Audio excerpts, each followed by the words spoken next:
Hello everyone, welcome to my YouTube channel commerce life 11 में। तो student, जैसे आप देख रहे होंगे अपनी स्क्रीन पर मैंने कुछ मेन चैप्टर्स के नाम लिखे हैं अकाउंटिंग के, जिससे कि आप अपने बोर्ड के एग्ज़ाम में एक अच्छे खासे मार्क्स गेन कर सकते हैं अगर आप इन चैप्टर्स को अच्छे से रिवाइज़ करके जाते हैं तो। ठीक है, मेहनत करते रहिए, डेफिनेटली आप बहुत अच्छे मार्क्स लाएंगे। ठीक है, तो फर्स्ट चैप्टर्स कुछ मेन जो चैप्टर्स है वन बाय वन करके मैं बताती हूँ।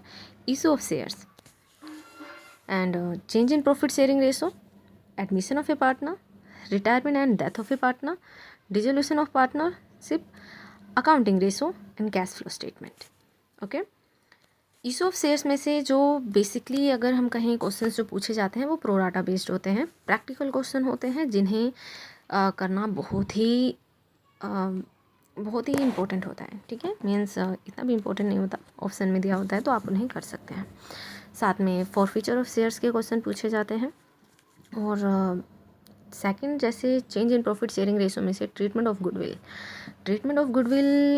हम कह सकते हैं कि एवरेज प्रॉफिट के बेस पे पूछा जा सकता है एंड सुपर प्रॉफिट के बेस पे पूछा जा सकता है। तो सबसे मेन यही है, एवरेज प्रॉफिट और सुपर प्रॉफिट, इन दोनों के बेस पे आपको जो गुडविल है वो फाइंड करनी होगी।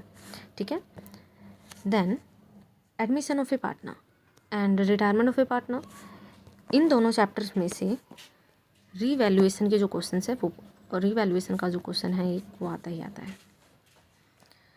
फिफ्थ है डिसोल्यूशन ऑफ पार्टनरशिप में से रियलाइजेशन का क्वेश्चन पूछा जाता है। Accounting ratio and cash flow statement, ये सेकंड बुक का के चैप्टर्स हैं जो कि स्कोरिंग में बहुत ही बेस्ट होते हैं। सबसे मोस्ट इम्पोर्टेंट है आपका सेकंड बुक में से कैश फ्लो स्टेटमेंट।